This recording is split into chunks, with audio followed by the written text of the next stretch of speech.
반갑습니다. 우리 옆에 있는 분들 같이 인사하겠습니다. 반갑습니다. 새해 복 많이 받으시길 바랍니다. 안녕하세요. 네, 그래요. 네, 우리가 2019년도를 보내고 2020년도 한 해를 이제 맞이하는 이제 시점 가운데 있습니다. 시간이 참 너무 빨리 간 것 같아요. 그래서 2019년도를 돌아보면 요이 땅 했는데 벌써 이제 한 해가 바뀌는 시점인 것 같아서 시간이 정말 빠르다. 이제 뭐를 이제 했는지도 잘 기억도 잘 안 나는데 오늘 이제 설교를 준비하면서 2019년도에 있었던 일들을 좀 생각을 해봤습니다. 우리 교회 가운데 하나님이 주신 은혜들을 생각해 보며 또 감사한 일들에 대해서 한번 생각해 봤는데 2019년도는 가장 큰 것은 저희 교회에서 보면 이제 정회원을 이제 세우기 위해서 하나하나 일들을 세팅을 했던 것들이 가장 큰 일이라고 좀 생각이 되었습니다. 그래서 그리스도 안에서 한 지체로서 더 멤버십을 더 견고하게 할 수 있는 그런 좋은 발판을 놓지 않았는가 이런 생각을 하게 됩니다. 그래서 그리스도 안에서 한 멤버십을 갖고 우리가 그래서 함께 말씀으로 더 자라갈 수 있는 그런 이제 계기가 되어지는 그런 시점이었다라는 생각이 들어서 좀 평가를 해본다라면 참 좋은 그런 뭡니까 이제 과정이 이제 시작됐다라는 생각을 할 수 있었습니다. 그래서 또 복음과 아까 우리 장로님도 기도해 주신 것처럼 복음의 기초라든지 또 교회를 배우면서 교회가 무엇인가 또 그 본질을 더 알아갈 수 있는 그런 이제 귀한 시간들이었다라고 생각이 됩니다. 그래서 복음 위에 우리 교회가 세워지지 않습니까? 그래서 복음을 알면 그러니까 믿음으로 살아가는 것이 이제 무엇인지를 알아야 될 텐데 복음을 믿고 복음대로 살아가는 것은 그 장이 어디에서 열리냐? 바로 교회거든요. 그래서 교회가 무엇인지를 알아야 여러분의 신앙이 저의 신앙도 마찬가지고요. 그것이 딱 공중에 떠 있는 게 아니라 그 땅에 다리를 딱 딛고 그 균형을 잡아가지고 이 현장에서 우리가 정말 신앙이 무엇인지를 배우는 장이 뭐냐? 교회라는 거예요. 그래서 교회를 알면 알수록 여러분이 교회를 경험하면 경험할수록 그것들이 이제 신앙이 뜬구름 잡는 것이 아니라 여러분 삶 속에서 실제적으로 구현될 것이다 라는 생각이 듭니다. 이 모든 것은 제가 보니까 정회원을 하면서 좀 이제 발판이 마련되어지고 이런 이제 과정들이 놓여졌다라는 좀 평가를 해볼 수가 있을 것 같아요. 그래서 저희들이 보면 이제 2019년도에 이제 양육회원을 시작하고 정회원을 시작하면서 또 그런 이제 제도를 시작하면서 또 성도들이 몇 분 정도 더 오셨다라는 거죠. 새로운 분들도 오시게 되어지고 또 결혼을 해서 새로운 가정도 생기게 되어지고 또 이제 아이들도 뱃속에 이제 갖게 되어지면서 하나님께서 이게 점점 교회의 모습으로 빚어 가시는구나 이런 생각이 들어요. 여러분 잘 생각해 보세요. 여러분 처음 우리가 모였을 때 와 지금은 사뭇 다릅니다. 분위기도 다르고 내용도 다르고 우리 어떤 그 상황이라든지 모든 것들이 점점 제가 생각할 때는 더 나아지고 있다는 생각이 많이 듭니다. 그래서 하나님의 형상을 닮은 우리가 그리스도 안에서 빚어져 가고 있구나. 토기장이신 하나님께서 우리를 이 모양 저 모양으로 빚고 계시구나라는 것들을 제가 새삼스럽게 깨닫게 됩니다. 그래서 더욱 아름다운 교회로 빚어져 갈 것이고요. 그래서 교회로서 교회답게 더 살아가게 될 겁니다.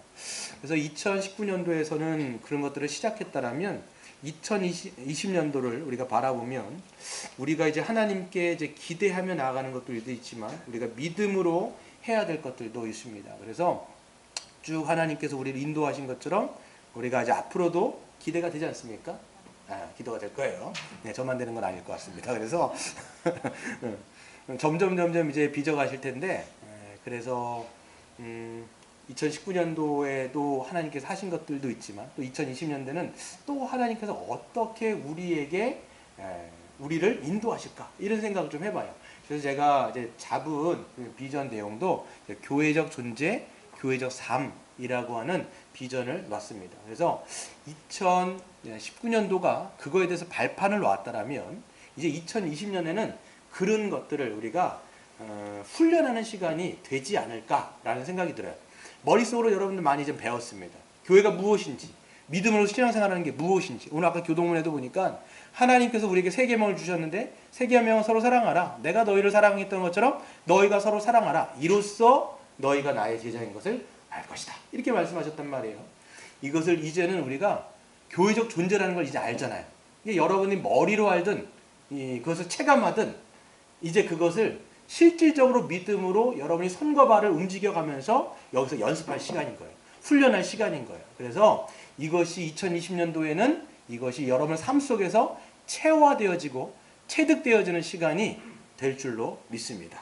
그래서 요 네 가지 오늘 이제 첫 번째가 이제 요 교회적 존재, 교회적 삶에 대해서 네 가지 이제 타이틀이 있는데 첫 번째 한번 읽어볼까요? 시작. 전심으로 예배하는 삶. 두 번째, 말씀으로 자라가는 삶. 세 번째, 은사로 섬기는 삶. 네 번째, 복음을 전하는 삶.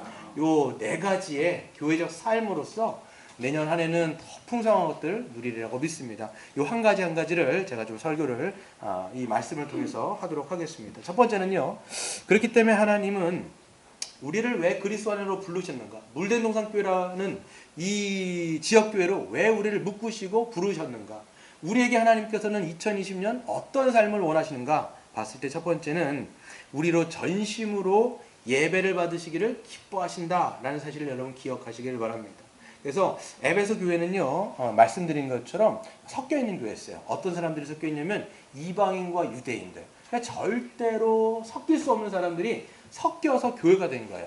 그래서 이방인과 유대인은요, 여러분이 아는 것처럼 서로를 이제 굉장히 적처럼 여깁니다. 그래서 절대로 하나 될 수 없어요. 물과 기름입니다. 항상 물과 기름이 나뉘어진 것처럼 이 사람들도 나뉘어 있는 거예요. 실제적으로 유대인들의 이스라엘 백성들의 성전을 이제 지금은 없어졌지만 성전을 가보면 남자들의 뜰이 있고 여자들의 뜰이 있고 그 다음 밖에 이방인들의 뜰이 있습니다. 근데 이방인의 뜰과 여자들의 뜰 사이에 이렇게 이제 벽이 있는데요. 거기에 뭐라고 붙어 있냐면 이렇게 붙어 있어요. 만약에 이방인들이 이 뜰에 들어왔다가 죽임을 당하면 그것은 당신들 책임입니다. 이 정도로 이방인들은 절대로 이스라엘 백성과 섞일 수 없는 그런 존재였다라는 것이죠. 그럼에도 불구하고 지금 어떤 역사가 벌어졌냐면 이 둘이 그리스도 안에서 완전히 한 몸. 그래서 2장 15절에 보시면 한 세 사람이 되었다라고 이야기할 정도로 완전히 새로운 인류. 이전에도 없었고 이후에도 없을 그런 완전히 새로운 인류가 그리스도 안에서 탄생이 된 것입니다. 그것이 어떻게 가능하게 된 것이냐라고 보시면 우리 14절 한번 읽어볼까요? 시작. 그는 우리의 화평이신지라 둘로 하나를 만두사 원수된 것 곧 중간에 막힌 담을 자기의 육체로 하시고 법조문으로 된 계명의 율법을 폐하셨으니 이는 이 둘로 자기 안에서 한 세 사람을 지어 화평하게 하셨다 이렇게 얘기하죠. 그는 누구냐면 예수 그리스도예요. 그리스도께서 우리를 위해서 뭘 하셨냐면 둘 사이에 막힌 담을 완전히 하셨어요. 둘이 누구예요? 이방인과 유대인인 거예요. 그 사람들 사이에 뭐가 있냐면 법조문, 즉 계명, 율법이라는 것을 갖고 있었습니다. 그런데 이 계명 때문에 서로가 서로를 하나 되지 못하게 하는 거예요. 그러니까 유대인들은요. 자기들이 율법을 갖고 있었기 때문에 이방인들을 바라보면서 뭐라고 얘기하냐면 저런 율법도 없는 개 같은 놈들 이렇게 이야기하면서 아주 업신여겼단 말이에요. 그럼에도 불구하고 유대인들은 율법을 가지고 있었지만 율법을 지킬 수 있었습니까? 없었습니까? 절대로 율법을 지킬 수가 없었어요. 그렇기 때문에 율법의 정죄 아래 있었던 것이 유대인이에요. 반대로 이방인들은요 율법이 없었습니다. 그렇지만 뭘 갖고 있었어요? 양심이란 갖고 있었죠. 로마서 2장에 보시면 그 양심이 율법의 기능을 하여서 그 양심이 그들을 스스로 정죄하게 만들어 똑같이 유대인들과 똑같이 율법은 없었지만 양심의 정죄를 받아서 결국은 율법의 정죄 아래 있는 것과 동일하게 되는 것이죠. 그냥 둘 다 율법을 지킬 수 있어요, 없어요? 아무도 지킬 수 없다. 그렇기 때문에 하나님께서 누구를 이 땅에 보내십니까? 예수 그리스도를 이 땅에 보내셨어요. 여기서 뭐라고 얘기하냐면 그래서 그분이 인간으로 오시고 그 다음에 율법 아래 오셔가지고 그분이 무엇을 행하십니까? 모든 율법을 하나하나 다 행하셔서 율법으로 그래서 여러분 15절에 같은 데 보시면 중간에 막힌 담을 자기의 뭘로 허무셨어요? 육체로 허무셨다. 이게 뭐냐면 모든 율법의 요구를 다 완성하고 지키신 거예요.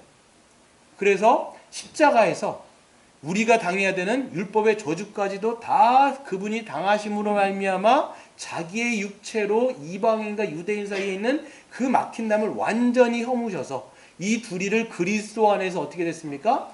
완전히 한 새 사람으로 탄생시킨 것이 무엇입니까? 바로 이 땅 가운데 세워진 교회다라고 성경이 선언하고 있는 것이죠.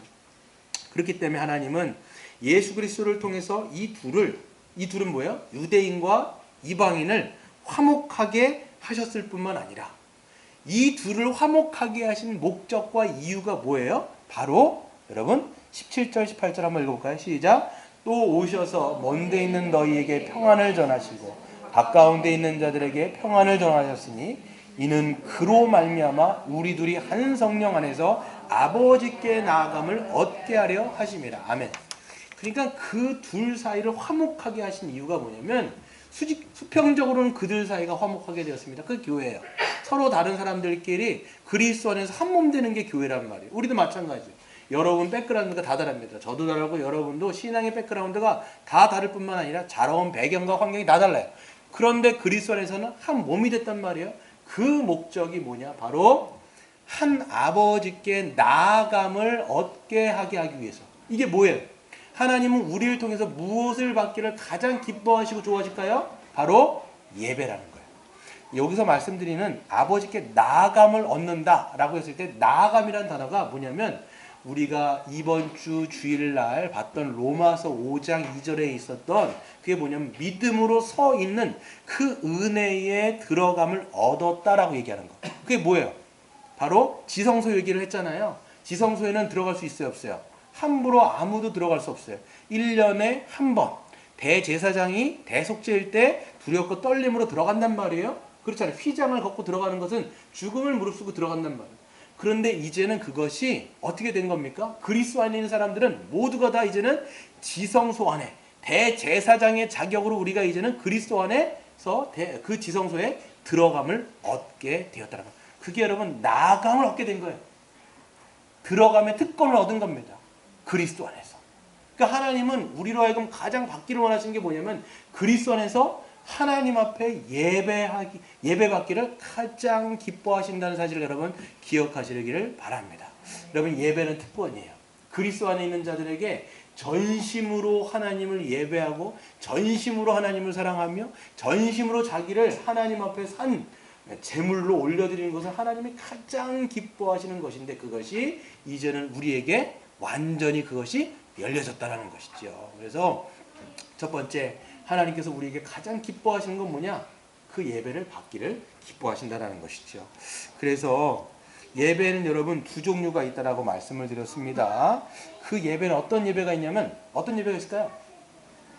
공예배만 있는 게 아니죠. 여러분의 개인적인 삶의 예배가 있어요. 그렇죠. 그래서 월요일부터 토요일까지 여러분이 직장에서 가정에서 이렇게 살아가는 삶의 예배가 있어요. 예배는 여러분 그냥 말씀만 읽고 기도하는 것만 예배가 아니에요. 진정으로 삶에서 드리는 예배가 뭐냐면 말씀과 기도를 통하여서 그리스도의 성품과 하나님의 그 영광의 빛을 반사하여 드러내는 게 진짜 거룩한 삶의 예배예요. 여러분 우리는요 발광체일까요? 반사체일까요? 반사체예요. 우리는 절대 발광체가 아니에요. 그리스도는 발광체예요. 그분이 빛을 내세요. 근데 우리는 그리스도 안에 들어가면 그분의 빛을 반사하여서 드러낸단 말이에요. 이게 어디에서 일어납니까? 여러분의 직장, 여러분의 학교, 여러분의 가정, 교회 외에서도 여러분 삶 속에서 누구의 성품이 드러나냐면 하나님의 성품이 드러날 때 바로 그때가 언제냐면 하나님께 영광을 올려드리는 거예요. 그러니까 하나님의 영광의 빛, 하나님의 그 아름다운 그 덕, 하나님의 그 성품과 인격이 우리의 인격과 성품을 통하여서 드러날 때 그때가 여러분 하나님께 영광을 올려드리는 것이고 사람들은 여러분의 그 착한 행실을 통하여서 하나님께 영광을 올리게 되는 것이죠. 그런 여러분 되시기를 바랍니다. 그런 삶의 예배가 진짜 예배인 거예요. 그리고 그 개인적인 삶의 예배가 정점을 찍는 게 어딜까요? 그게 공예배인 거예요. 여러분의 삶의 예배가 월요일부터 토요일까지 쫙 있지 않습니까? 쫙 해가지고 결정적인 그 활용 정점 그걸 딱 찍는 데가 어디냐면 성도들이 다 함께 그리스도 안에서 한 아버지께 나아감을 얻어 그 특권을 누리며 하나님 앞에 예배를 올려드리는 그 공예배가 정점을 빡 하고 찍는 거야. 예. 그래서 그 공예배가 얼마나 중요한가 우리는 생각하죠. 여러분 우리가요 이 공예배가 왜 이렇게 중요한가? 여러분 예배가 뭘까? 예배 하나님 아버지께 나아갔고 지금 오늘도 예배 드리는 거잖아요. 그 2019년 마지막 그리고 2020년 새해 첫 하루를 지금 하나님께 예배를 올려드린단 말이에요. 여러분 예배가 뭘까요? 예배가 뭘까요? 모여갖고 아버지에 대해서 뭐 하는 거예요? 예배는 한마디로 얘기하면 우리 아빠 최고 이거예요 사실. 그래서 영광을 올려드린다고 얘기할 때는 우리 아버지가 나를 위해서 행하신 일들을 기억하고, 그러니까 여러분 그 노래도 있지 않습니까? 엄지척 있지 않습니까? 노래 어떻게 하죠 그거? 네, 엄지척 한단 말이에요.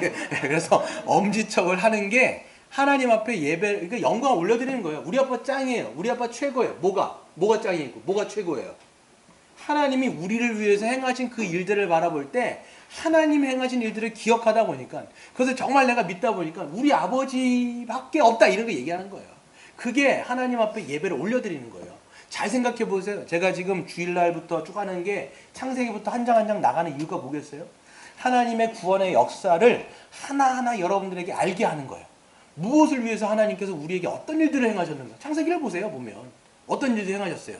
처음에 창세기 처음에 뭐예요? 하나님께서 우리를 위해서 하나님 나라를 창조하시고 우리로 하여금 안식을 누리게 하시고 하나님의 복락을 다 누리기를 원하셨는데 인간이 하나님의 주되심을 거부하여서 어떻게 됩니까? 하나님의 나라 또 깨졌단 말이에요. 쫙 하고 갈라졌단 말이에요. 근데 하나님은 그 불순종하는 인간, 하나님의 주되심을 거부하는 인간들을 그냥 지옥으로 갖다 버린 게 아니라 그런 인간들을 위해서 어떻게 하셨습니까? 하나님이 다시 찾아오셔가지고 그 하나님 나라를 이루시기 위해서 한 사람 한 사람 부른 것 중에 한 사람이 누구였어요?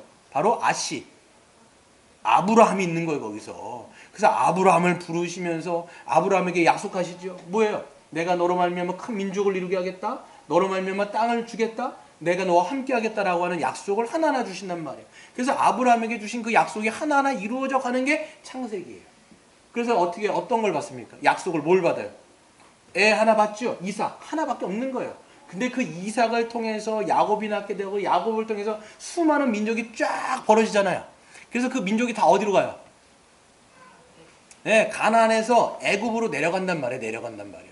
그리고 그 내려갔던 애굽에 있었던 민족들을 어떻게 해요? 출애굽기가 열리면서 그 민족들을 끄집어내는 게 출애굽기 아니에요. 그 민족들을 끄집어내가지고 결국은 어떻게 해요? 그 민족들을 그냥 얼레고 달래고 하면서 보호하고 인도하면서 결국은 어디로 인도하세요? 가나안 땅으로 다시 보내는 거예요. 하나님이 이 구원의 약속을 하신 다음에 한 번도 그 약속을 잊어버리신 적이 없어요. 잊어버리는 건 누구예요? 인간인 거예요. 이스라엘 백성들, 즉 우리 같은 사람들이 계속 하나님의 신실하심을 이해하지 못하고 믿지 못해가지고 우리는 늘 불순종. 근데 하나님은 늘 신실하셔. 그래서 끊임없이 그를 끝까지 인도하셔서 가나안 땅에 넣어서 어떻게 뭘 누리게 하십니까? 원래 하나님이 창조하시면서 주시고자 했던 그 안식을 여기서 좀 누려라 이렇게 하셨는데 그 이스라엘 민족들이 잘 누려요? 못 누려요? 못 누린단 말이에요.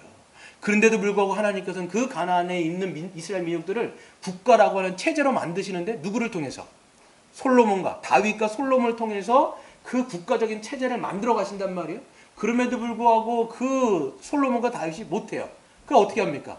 민족이 깨져요. 그래서 남유다와 북이스라엘로 깨지는데 결국은 어떻게 합니까? 하나님의 언약적인 신실하심을 기억하지 못하고 이걸 신뢰하지 못해갖고 결국은 어떻게 돼요? 이방 민족들을 통해서 완전히 이 세상 가운데서 흔적도 없이 사실 사라지는 것이 구약의 역사라는 거예요. 그럼 여기서 우리는 생각할 수 있죠. 하나님의 구원의 역사는 여기서 끝나는 것인가? 라고 생각했는데 그게 아니죠. 어떻게 합니까? 우리의 모든 죄를 다 여러분 어떻게 합니까? 해결하기 위해서 누가 오셨어요? 당신의 아들을 보내시고 그 아들의 어깨 위에다가 모든 죄를 도말하셔가지고 그 아들을 죽이심으로써 모든 인간의 죄를 다 해결하시고 그 그리스도로 말미암아 이 땅 가운데 탄생한 게 뭐예요? 바로 교회라는 거예요. 이런 것들을 생각해갖고 이게 바로 지금 우리가 어떻게 있는 것이냐? 그 하나님께서 창세기부터 쭉 해갖고 했던 그 이야기들을 우리가 알면 알수록 여러분이 믿으면 믿을수록 하나님 앞에 그 예배가 진정으로 올라갈까요? 안 올라갈까요? 여러분 그것을 우리가 알면 할수록 하나님 앞에 감사할 수밖에 없는 거예요. 아 하나님 우리 아버지가 그러니까 여러분 이 성경을 읽으면서 그게 그냥 아 이스라엘 저 이방 민족 다른 나라 이야기구나 라고 여러분들이 읽어내는 것이 아니라 이스라엘의 이야기를 읽어가면서 여러분들의 이야기로 받아야지만이 그게 바로 하나님이 여러분을 위해서 행하신 역사로 여러분들이 그때야 비로소 이야기 되는 거예요. 그러니까 제가 이런 이야기를 할 때 저 먼 얘기가 아니라 그게 내 얘기인 거예요. 이게 우리의 얘기가 되는 거예요. 그럴 때 비로소 여러분 하나님이 정말 우리를 위해서 이런 어마어마한 이야기들을 어마어마한 역사들을 진행하시는구나. 우리 아빠 최고 이렇게 나가는 거라는 거예요. 이게 그냥 먼 나라 이야기로만 되면 그거는 우리에게는 아무런 감흥도 없고요. 그냥 하나님은 저 먼 나와는 전혀 상관없는 이스라엘의 하나님인 거예요. 그래서 여러분 우리가 2020년도에는 하나님의 구원의 역사에 대해서 점점점 더 알아가시기를 바랍니다. 더 깊이 믿기를 바랍니다. 그리고 그것이 여러분의 이야기로 받아들이시길 바랍니다. 그래서 이 전심으로 예배하는 것이 무엇인지를 정말 우리가 2020년도 한 해 더 우리가 경험하고 누릴 수 있는 한 해가 되시기를 바랍니다. 두 번째는요. 그래서 하나님은 우리에게 그 다음에 어떤 삶을 원하실까? 2020년도 하나님은 우리 이 물랜동산 교회에게 어떤 삶을 원하시며 어떤 삶으로 나아가기를 원하신가? 라고 했을 때 두 번째는 바로 우리로 영적으로 성장하고 성숙하게 하기를 기뻐하신다는 거예요. 하나님은 우리를 구원만 하신 게 아니에요. 여러분 애를 낳았으면요. 그 애가 어떻게 돼야 돼요? 자라가야 돼요. 그러니까 애는 낳는데 애가 안 자라가. 그럼 부모의 마음이 어떻습니까? 마음이 아픈 거죠. 애가 안 자라. 그러니까 막 애가 골고루 막 자라고 그러니까 지혜도 성장하고 몸도 성장하고 이래야 되는데 애가 안 자라면 너무 마음이 속상한 거죠. 만약 말을 못한다든지 언어가 느리다든지 뭐 이 발육이 느리다든지 그럼 부모 입장에서는 굉장히 마음이 아픈 거거든요. 우리 주님도 마찬가지죠. 애를 태어나게 하셨는데 그 아이가 무럭무럭 자라가지고 정말 장성한 분량까지 이르는 것을 하나님께서는 원하신다라고 설명하는 거예요. 그래서 여러분 우리가 19절 같은 데 보세요. 그러므로 이제부터 너희는 외인도 아니요 나그네도 아니요 오직 성도들과 동일한 시민이요 하나님의 권속이라. 그러니까 우리는 이제는 하나님의 시민이며 하나님의 권속이 뭘까요? 가족인 거예요. 패밀리인 거죠. 하우스홀드라고 되어 있어요. 그래서 하나님 우리에게 어떻게 원하신가? 21절 보세요. 그의 안에서 누굴까요? 그리스도 안에서 우린 그리스도 안에 있어요. 그리스도 안에서 건물마다 서로 연결하여 주 안에서 성전이 되어가고 너희도 성령 안에서 하나님이 거하실 처소가 되기 위하여 그리스도 예수 안에서 함께 어떻게 된다고요? 지어져 간다. 여러분 이제는요 여러분 지금 사도 바울은요 우리 교회를요 건물로서 비유로 설명하는 거예요. 성전인 거예요. 여러분 성전 누가 성전이라고 얘기하는 겁니까? 우리가 성전이라는 거예요. 구약의 성전은 이제 있어요 없어요? 더 이상 여러분 없습니다. 예루살렘 가셔도요 이제는 통곡의 벽밖에 안 남아있고 다 무너졌어요. 그렇기 때문에 예루살렘 가셔도 성전 없어요. 이제는 누가 성전입니다. 누가 성전입니까? 네, 누가 성전이에요? 우리가 성전인 거예요. 성령을 받은 우리 그리스도 안에 있는 우리가 성전인 것인데 구약에서는요 성전이요 자라가요 안 자라가요? 구약에서는 당연히 건물 벽돌로서 지어졌기 때문에 이거는 더 이상 지어져 가는 게 아니라 끝난 거예요. 근데 신약의 성전 우리는 어떻게 된다는 거예요? 지어져 간대요. 그리스도 안에서 함께 우리가 연결되어 있을 뿐만 아니라 이걸 성경은 뭐라고 되어 있냐면 우리를 유기체적인 연합인 거예요. 생명이 있어요 없어요? 우리는 다 있는 거예요. 근데 우리가 개인적인 생명이 아니라 우리가 다 어떻게 되어 있다고요? 연결되어 있대요. 그렇기 때문에 누구는 머리, 누구는 팔, 누구는 어깨, 누구는 다리 그러면서 함께 우리가 연결되어서 함께 성장하고 성숙하면서 같이 지어져 간다라고 성경이 이야기하고 있는 거예요. 그래서 여러분 교회는요 혼자 성장할 수가 없어요. 동반 성장입니다. 공동체 전체가 함께 성장하는 거예요. 그래서 여러분 우리가 점점 성장하고 성숙할수록 여기서 뭐라고 되어 있냐면 하나님이 거실 처소가 되기 위해서 우리가 성숙하고 성장하면 성장할수록 하나님이 더 충만하게 우리 안에 거하신다라고 성경이 이야기하고 있는 것이죠. 그래서 여러분 이것을 성경은 성도의 성화 즉 성장과 성숙이라고 말하고 있어요. 놀라운 사실은 성전인 우리가 더 온전하게 자라면 자랄수록 주님께서 더 충만하게 거하시게 된다는 거예요. 그래서 여러분 보시면 함께 어떻게 돼 있어요? 지어져 간다. 이건 여러분 영어 성경에 보면요, 이게 ing 빌티 건데, 그러니까 계속 지어져 가는 거예요. 이거는 수동 진행형인 거예요. 계속적으로 우리가 그리스도께서 우리에게 주시는 그 힘과 영적인 능력으로 함께 계속적으로 우리가 그분의 공급하심을 통해서 점점 자라가게 된다라고 이야기하는 것이죠. 그렇다면 여러분 성도는 무엇으로 자라갈까요? 여러분 뭐 갖고 자라날까요? 그게 말씀의 씨앗이거든요. 하나님께서 우리에게 뿌려주시는 그 말씀이 우리에게 들어가는 거예요. 근데 그 말씀이 그냥 지식적인 말씀이 아닙니다. 그 복음의 본질이 계속 우리에게 떨어지는 거예요. 그래서 창세기부터 요한계시록까지 하나님이 우리를 위해서 행하신 그 일들을 우리가 알면 알수록, 믿으면 믿을수록 우리 안에 믿음이 점점 자라가게 되어지는 것이고 30배, 60배, 100배 수많은 열매를 맺는다고 주님께서 약속을 하신 것이죠. 근데 여러분 이 말씀은요, 단순히 성경적인 지식이 많아진다라는 사실이 아니에요. 이걸 여러분 기억하셔야 돼요. 그러니까 성경적인 지식이 늘어나는 게 성장이 아니에요. 물론 여러분 지식이 어떤 부분은 지식이 늘어나요. 그렇죠? 여러분 뭐 여러 가지 배웠잖아요. 아브라함의 아들은 누구예요? 이삭. 아브라함의 아들은 이삭이고, 이삭의 아들은 누구예요? 야곱. 여러분 그 성경적인 지식이 늘어난다고 여러분의 삶 가운데 어떤 뭐 힘이 돼야 안 돼요.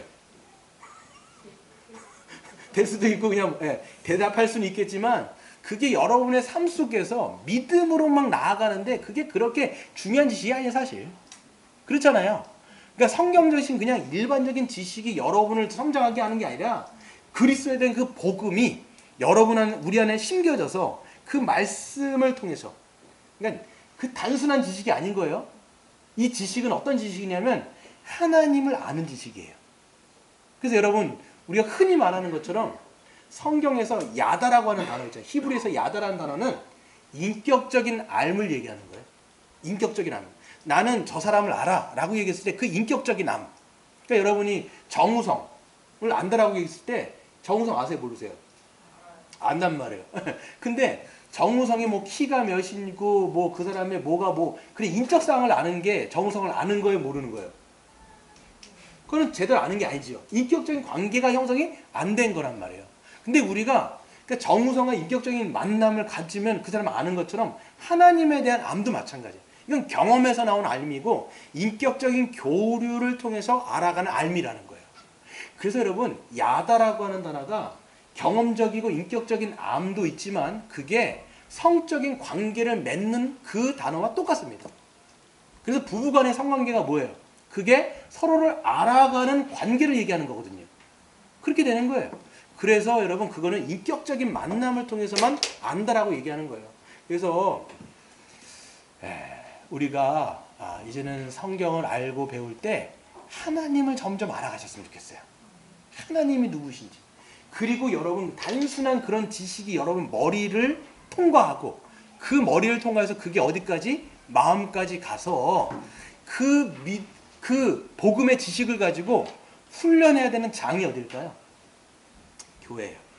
그래서 여러분 영적인 성장은요, 관계를 제외하면, 관계를 등한시하면 절대로 성장을 할 수가 없어요. 여러분 불교를 가보면요, 불교는요 뭐 해요? 수행을 한단 말이에요. 면벽 수행을 하고 막 한단 말이에요. 그럼 그것들이 자신들을 성장시키는 줄 아는데 절대로 사람은요 성장하고 성숙할 때 관계를 떠나서는 절대 성장이 안 돼요. 그래서 여러분 잘 생각해 보세요. 성경에서 여러분을 이야기할 때 성자라고 얘기해요? 아니면 성도라고 얘기해요? 성도예요. 성스러운 물이 도를 쓰는 거예요. 그래서 우리를 여러분 한 사람 한 사람 개인으로 얘기하지 않고 성도, 성스러운 물이라고 얘기하는 이유가 뭐냐?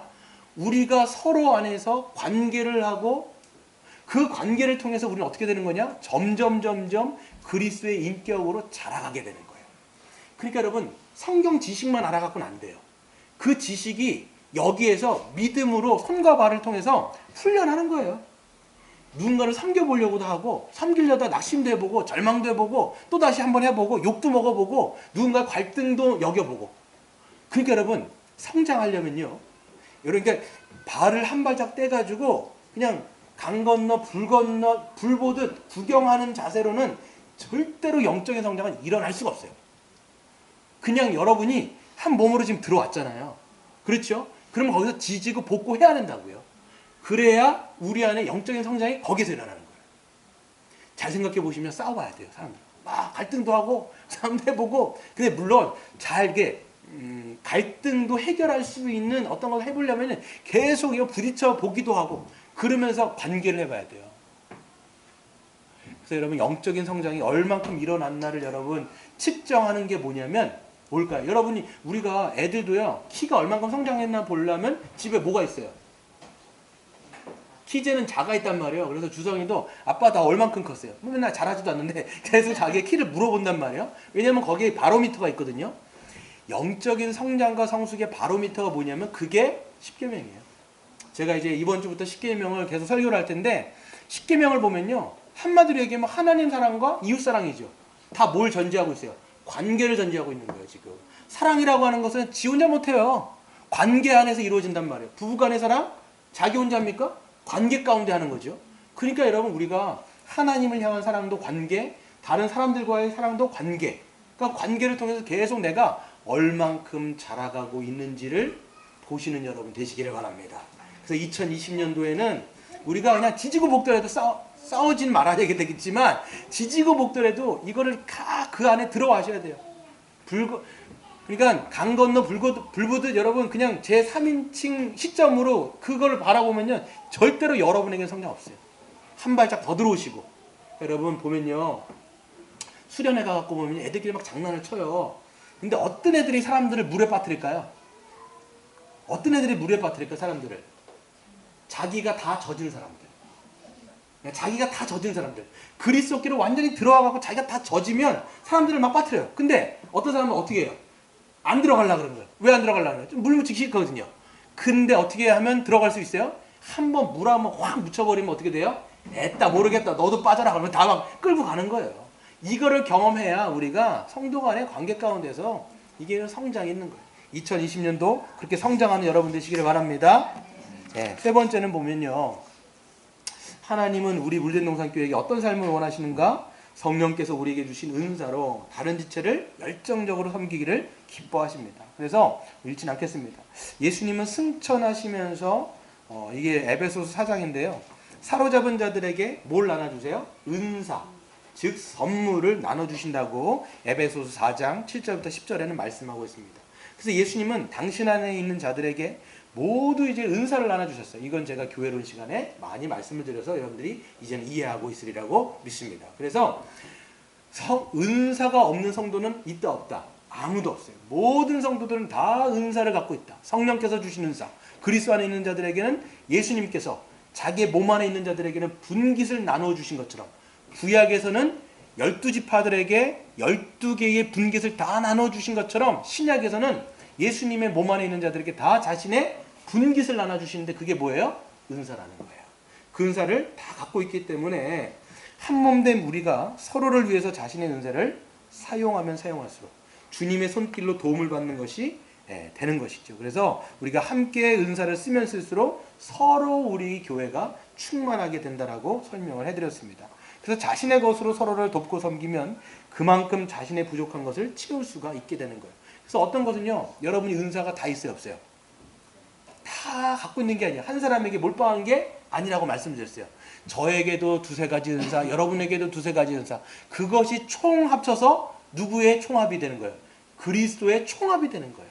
그러니까 우리는 한 몸이기 때문에 누군가에게 한 사람, 야, 너 혼자 다 해라 이게 아니라 골고루 주셔가지고 한 몸으로 살 때에 비로소 누구도 부족함 없이, 왜 그러냐면 내가 이 사람을 위해서 쓰고 이 사람이 저 사람을 위해서 쓰기 때문에 골고루 자기의 은사들을 씀을 통해서 전체가 어떻게 돼요?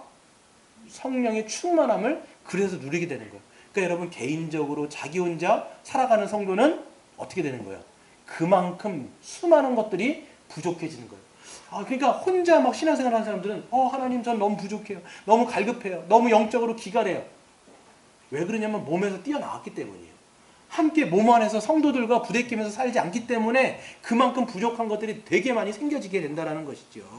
그렇게 여러분 한 몸인데 누구라도 그렇기 때문에 자신의 은사를 사용하여 섬기지 않는다. 반대로 이 가운데 한 사람이라도 자기가 받은 그 은사를 누군가를 위해서 쓰지 않는다면 이 한 몸 된 공동체는 부족할까요? 부족하지 않을까요? 부족해지는 거예요. 그러니까 여러분의 역할들이 다 있어요. 저의 역할도 있고 여러분의 역할도 있고, 제가 말씀드렸죠. 우리는 교회의 건물을 세운다고 생각하시면 돼요. 주님께서 맡겨주신 그 벽돌 한 장 한 장을 쌓는다고 보면 되는데 누군가는 두세 개를 들어요. 근데 자기는 하나도 안 들어요. 그럼 어떻게 되는 거예요? 그만큼 느려지거나 그만큼 부족해지거나 그만큼 누군가는 더 하중을 받게 된다는 거예요. 그러니까 우리는 모두가 다 함께 받은 은사를 어떻게 된다? 부릴 듯 써야 한다라는 것이죠.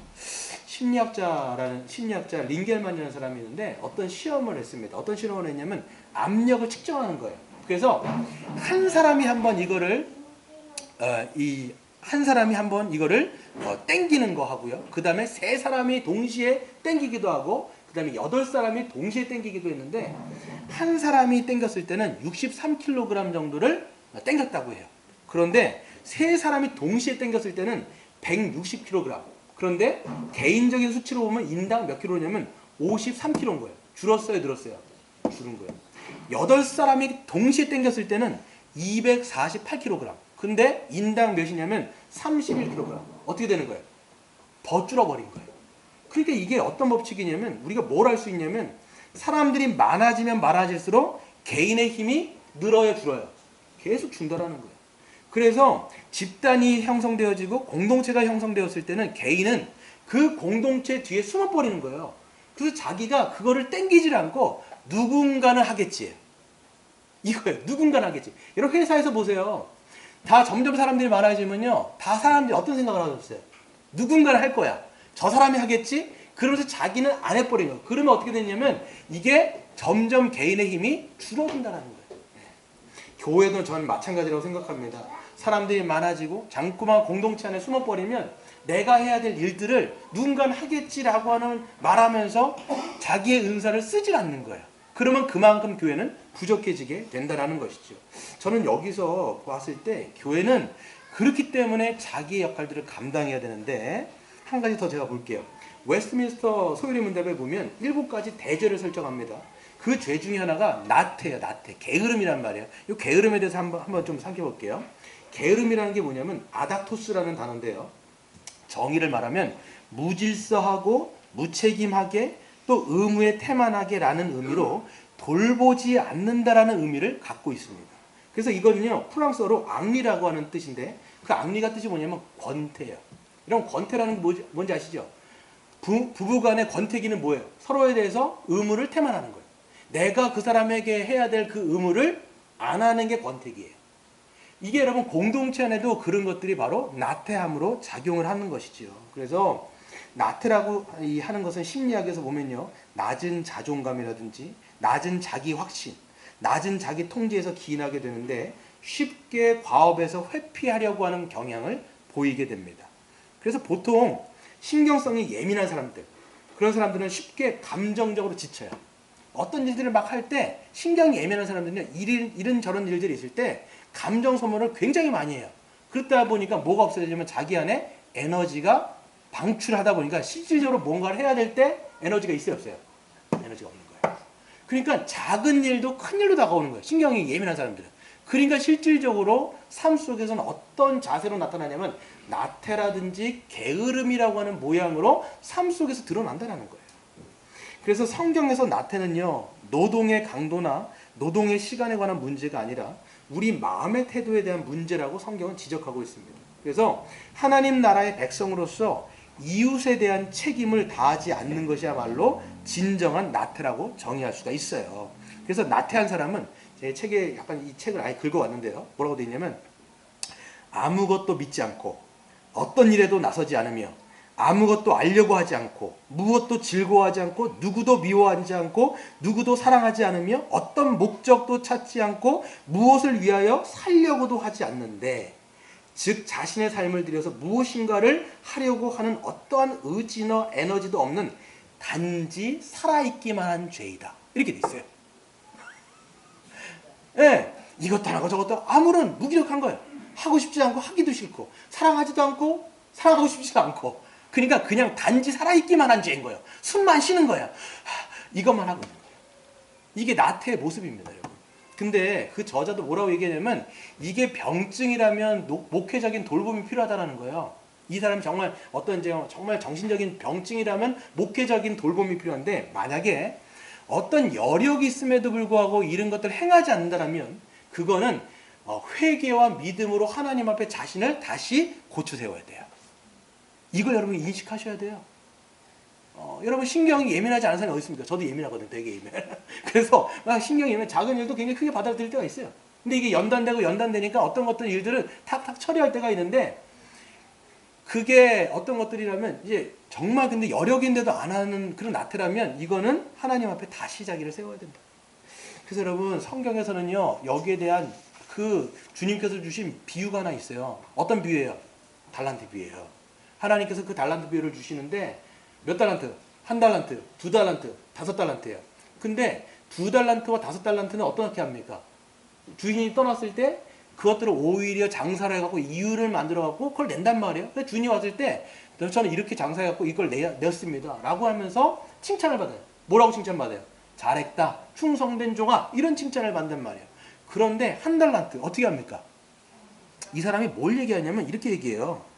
돌아왔을 때 다른 사람들 다 그렇게 얘기하는데 이런 별명을 늘어놔요. 주인이여, 당신이 굳은 사람이라, 그러니까 마음 딱딱한 사람이라 심지 않은 데서 거두고 해치지 않은 데서 모으는 줄을 내가 알았으므로 두려워하여 나가서 당신의 달란트를 땅에 감추어 주었나이다. 주인에 대해서 오해하고 있는 거예요? 아니면 오해하지 않는 거예요? 오해하고 있는 거예요. 주인에 대한 무지, 우리가 마찬가지입니다.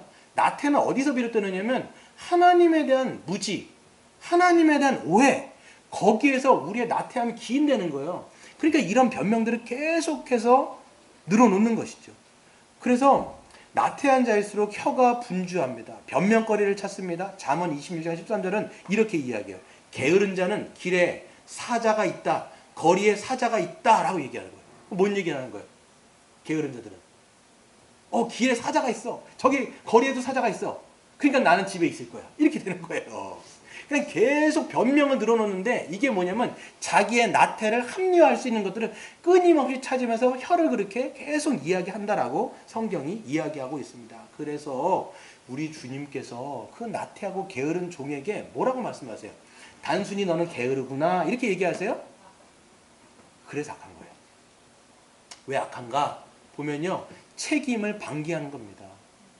그래서 하나님께서 우리에게 주신 것들에 대해서 책임을 방기하는 거예요. 이것저것 변명을 늘어놓으면서 하나님에 대한 언약, 그리고 서로에 대한 언약이 있어요. 우리는 어떤 책임이 있냐면 사랑해야 되는 책임이 있어요. 왜? 사랑을 받았기 때문에, 은사를 받았기 때문에 은사를 써야 되는 책임이 있어요. 근데 여러분 사랑하려면 뭐가 필요한 줄 아십니까? 책임이 필요하고 희생이 필요한 거예요. 근데 그런 책임을 다 지기가 싫은 거예요. 그러니까 그냥 어떤 자로 남냐면 나태한 자로 남아버리는 거예요. 그러니까 우리 주님 뭐라고 말씀하시면 그거를 악하다라고 말씀을 하고 있습니다. 그래서 여러분 우리가 이제 여러분 서로에 대한 언약이 있어요. 이제 우리는 언약이 있는 거예요. 언약은 책임이 따릅니다. 그걸 여러분 우리는 이제 이해하는 거예요. 그래서 여러분 스카펙이라는 사람이 뭐라고 얘기했냐면 사랑 없음의 본질은 게으름이다 이렇게 했어요. 잘 생각해 보세요. 사랑이 없음의 본질. 여러분 잘 생각해 보세요. 그냥 부부 간의 관계, 애들하고 관계를 잘 생각해 보세요. 난 저 애들에 대해서 여러분 사랑이 없을 때 그거는 뭘로 드러나면 게으름을 드러납니다. 남편을 위해서 뭔가를 해야 돼. 와이프를 위해서 뭔가를 해야 돼. 근데 하기 싫은 거야. 사실 말해서 10주년인데 뭔가를 해야 돼. 하기 싫은 거야. 그래서 여러분 이게 보면 이런 게 그냥 드러난다고요. 뭐 하나 쓰면 되는데, 카드 같은 거 쓰면 되는데 하기 싫은 거예요. 그게 뭐예요? 사실 말해서 게으름이거든요. 결국 게으름은요 사랑이 없더라고요. 절 얘기하는 건 아니에요. 근데 아무튼 근데 그런 거죠. 그래서 여러분 이거는 부부관계뿐만 아니라 이 전체 우리 교회 공동체의 전체를 우리는 이야기하고 있는 것이죠. 마지막으로 하나님은 우리 물된동산교회에게 어떤 삶을 원하시는가? 바로 복음을 세상에 전함으로 교회적 삶을 더 풍성히 누리기를 원하시는 거예요. 그래서 교회적 존재로서 교회적 삶을 살아갈 때 우리 자체가 복음이 되는 거예요. 그래서 마지막 복음을 전하는 삶. 여러분 이 복음을 전하는 삶은요 첫 번째부터 세 번째가 잘 되면요, 이거는 자연적으로 따라가는 겁니다. 그래서 전심으로 예배하고 말씀으로 함께 자라가고 서로를 은사를 통해서 서로를 지체를 섬기고 그러면 우리 안에 여러분 복음이 흘러 넘치는 거예요. 복음을 알 뿐만 아니라 복음을 담은 그릇으로서 우리가 그냥 그 복음은 흘러가는 거예요. 여러분 복음은요 말로만 전하는 게 아닙니다. 우리 삶으로 전하는 거예요.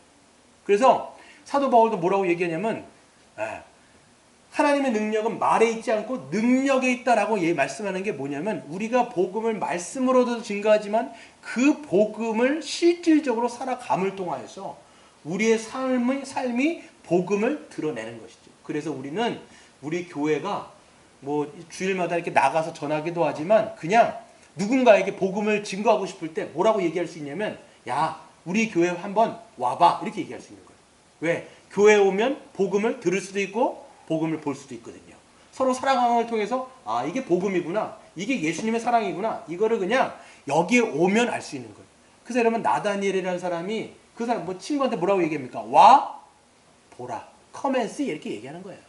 그래서 우리 교회가 내년 한 해 2020년도 한 해에는 교회적 존재, 교회적 삶으로 전심으로 예배하고 또 말씀으로 함께 자라가고 은사로 서로 섬기고 또 우리가 복음을 증거함을 통해서 교회적 삶을 더 풍성히 누리고 그 삶이 우리를 더 풍성하고 윤택하게 하는 한 해가 되기를 주의 이름으로 축원드립니다.